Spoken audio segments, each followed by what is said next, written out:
团的成员就会集合一起到场厅来进行会后的记者会会谈。那我们稍后进行的流程呢，将会是由昭谢秘书长先进行引言致欢迎词，那接下来4位参议员也会依序有5分钟的发言，最后再进行大合照。谢谢。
各位媒体朋友们，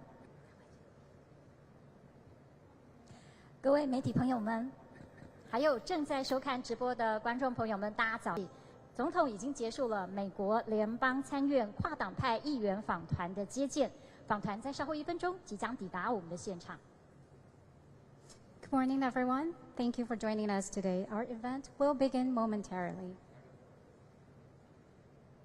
各位现场的媒体朋友们，让我们欢迎美国联邦参院跨党派议员访问。今天的谈话会呢，将会由国安会吴钊燮秘书长以及 AIT 鼓励员处长一起陪同。Please join me in welcoming Senator Jean Shaheen, Ranking Member of the Senate Foreign Relations Committee, Senator John Curtis, Senator Tom Tillis, co-chair of the Senate Taiwan Caucus, and Senator Jackie Rosen. We're also joined today by Secretary General Zhao Xie Joseph Wu of the National Security Council and Director Raymond Green of the American Institute in Taiwan. First, let's welcome Secretary General Wu for his opening remarks. Senators, Director Raymond Green, members of the press corps, it is my sheer delight to be able to introduce to you the 4 senators coming from the United States. The first one is Senator Jean Shaheen from New Hampshire, and she's the ranking member of the Senate Foreign Relations Committee. And the next one is Senator John Curtis from Utah, and he's also on the Foreign Relations Committee. He's the chair of the subcommittee on Western Hemisphere. And the third one is Senator John Tillis. He's from North Carolina. He's the co-chair of Senate Taiwan Caucus. And the last but not least, Senator Jackie Rosen. She's from Nevada. She's also on the Armed Services Committee and a ranking member of Cybersecurity Subcommittee. And they not only talk about the support for Taiwan, they also legislate to support Taiwan. The recent legislations that have pushed through in the United States Congress would include Deter PRC Aggression Against Taiwan Act, 6 Assurances to Taiwan Act, Taiwan Undersea Cable Resilience Initiative Act, and also Taiwan International Solidarity Act, to name just a few. And they not only try to legislate in support of Taiwan, but today they come to Taiwan to show their support. And before their departure for Taiwan, Senator Shaheen and Senator Curtis spoke with Financial Times about their purpose in visiting Taiwan and about their support for Taiwan, especially the support for Taiwan's defense special budget. And this is very crucial for us. As we all know very well, this is the year of Taiwan's 30th anniversary of direct presidential election. And this is a hard-won democracy. And we are determined to defend our democracy. And with friends backing us up, we are more determined than ever to defend ourselves. And without further delay, I would like to invite Senator Shaheen to make her remarks. Thank you. Thank you, Secretary General. Good afternoon, everyone. Welcome. Thank you all for coming. We had a very positive meeting with President Lai and his team. Our hosts in Taiwan have been very welcoming. We are here as part of a bipartisan delegation, and as you've heard, we represent almost the entire country, the East, the Northeast, and the far West. Our message is straightforward. Support for strong and enduring in the United States Congress across party lines. And the stability and strength of this relationship benefits both our peoples and the world. We are concerned by the increased pressure from Beijing, including military activity around Taiwan that raises the risk of miscalculation. But from strengthening its defense to investing in resilience, Taiwan, peace and stability in the Taiwan Strait are essential to the global economy and to our shared prosperity, including for American workers, businesses, and supply chains at home, with more than $250 billion between the United States and Taiwan. The United States has a clear interest in ensuring that our commitments remain credible, and we in Congress will continue to work to uphold them. You heard from the Secretary General just a few of the pieces of legislation that are working their way through the United States Senate. The strong relationship between the U.S. and Taiwan has spanned decades and changes in Congress and at the White House. Our clear and bipartisan message on this trip is that this relationship will be sustained for decades to come. Thank you. Next, please join me in welcoming Senator Curtis to say a few words. 大家你好，很高兴跟你们，很高兴回来台湾。你们大概知道，好久以前我就在台湾，1979年就在台中南投那边，但是很不好意思，我的国语都忘掉了。And although I have forgotten my Chinese, I have not forgotten my experiences here in Taiwan from 1970, my good friends, and the many, many good opportunities that I had. When I was here in 1979, Taiwan was under martial law. Imagine coming back now and seeing one of the most vibrant democracies in the world just several generations later. What's happened here in Taiwan of what the love of freedom, democracy, and capitalism can do for society to see you prosper. When I was here in 1979, I used to knock on doors, and I would witness homes building Christmas lights and baskets where the homes were paid and the children were paid just pennies to do that work. Now today, you're one of the most prosperous countries in the entire world.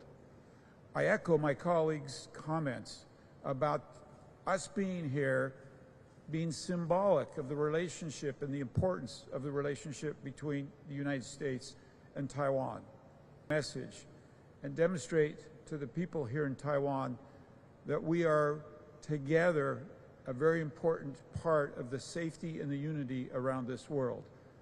I'd like to personally endorse the special defense budget and tell you back in Washington, D.C. that my colleagues are watching, that this is important.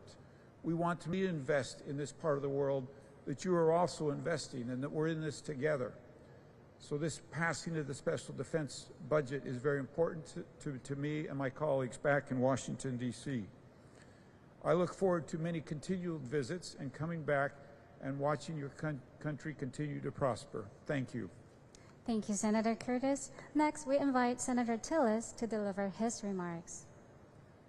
I hope I don't disappoint you by only addressing you in English. But we appreciate the opportunity to be here. And I'm going to be brief, but maybe explain why I think support for the special defense budget is so crucial. Senator Shaheen and I, since 2018, have co-led the Senate NATO Observer Group. And over a period of about a decade, or actually 2 decades, some of our friends and allies and partners in the NATO alliance took priority away from their mutual defense and invested in other areas that were very important. But I believe that that lack of defense made them more vulnerable.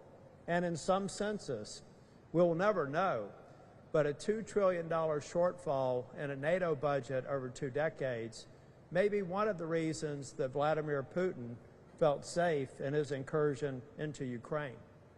Ukraine have stood in the face of a great power.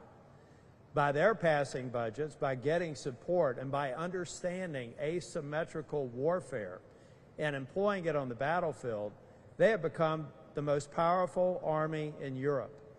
And they have stood down a major threat, an existential threat, through that investment that they've made in people and in technology, and sadly, the lives of some of their Ukrainian brothers and sisters. And so as we go forward and celebrate Taiwan's pursuit of life, liberty, please know that your defense and your peace can only come through strength. And that strength comes to support the Taiwanese people and your continued safety and sovereignty. Thank you. Senator Tillis, now please join me in welcoming Senator Rosen to say a few words. Well, thank you very much, and good afternoon, everyone. I am honored to be visiting Taiwan for the first time in this bipartisan delegation that couldn't be happening at a more important moment. We're here together to reaffirm that the U.S. deeply values the U.S.-Taiwan relationship, which is based not just in shared interests, but also in shared democratic values. As we see increasing uncertainty in the Indo-Pacific, our partnership matters more than ever. The U.S. remains committed to peace and stability in the Taiwan Strait and to ensuring Taiwan's ability. At the same time, Taiwan must continue to invest in its own defense capabilities, as deterrence is essential to maintaining stability. We know that Taiwan faces the so-called gray zone tactics like cyber attacks, disinformation, and attacks on subsea cables, something I've been personally interested in along with the senators here. Taiwan's resilience in the face of such threats provides valuable ways for deeper cooperation with the United States. Taiwan is also a critical economic partner to the United States, and particularly to my state of Nevada, vital role. Through Taiwan's leadership in producing advanced semiconductors, you are helping to power the global economy. And securing these supply chains is critical to both the United States and Taiwan's national security and prosperity. Taiwan's strength, Taiwan's resilience in the face of we are proud to stand with all of you as a partner, and I look forward to learning how we can deepen relationship on this trip. Thank you. Thank you, Senator Rosen. 接下来我们即将进行的是团体大合照，邀请工作人员协助搬移讲台。Now, before we conclude, we'll have a quick photo spray to look toward the cameras in front and hold for a few seconds. Thank you. Perfect. Just a few more seconds. And now to your right and hold. Thank you. Just a few more seconds. Looking great. And now let's try one to the left. And thank you. Wonderful. Excellent. Thank you to everyone. 各位媒体朋友有获得好镜头吗？我是的结束了，谢谢大家的参与。我们非常的谢谢访问团，特别谢谢国安会吴钊燮秘书长以及 AIT 的古处长和所有辛苦的 AIT 成员和工作同仁。谢谢大家，让今天的谈话会顺利圆满结束。谢谢。Thank you, everyone. This concludes today's remarks. We'd like to once again thank Senator Shaheen, Senator Rosen, Secretary General Wu, Director Green, and to all members of the press for joining us today. We kindly ask the members of the press to remain in place until the delegation has departed for their next meeting. Thank you all very much. Thank you.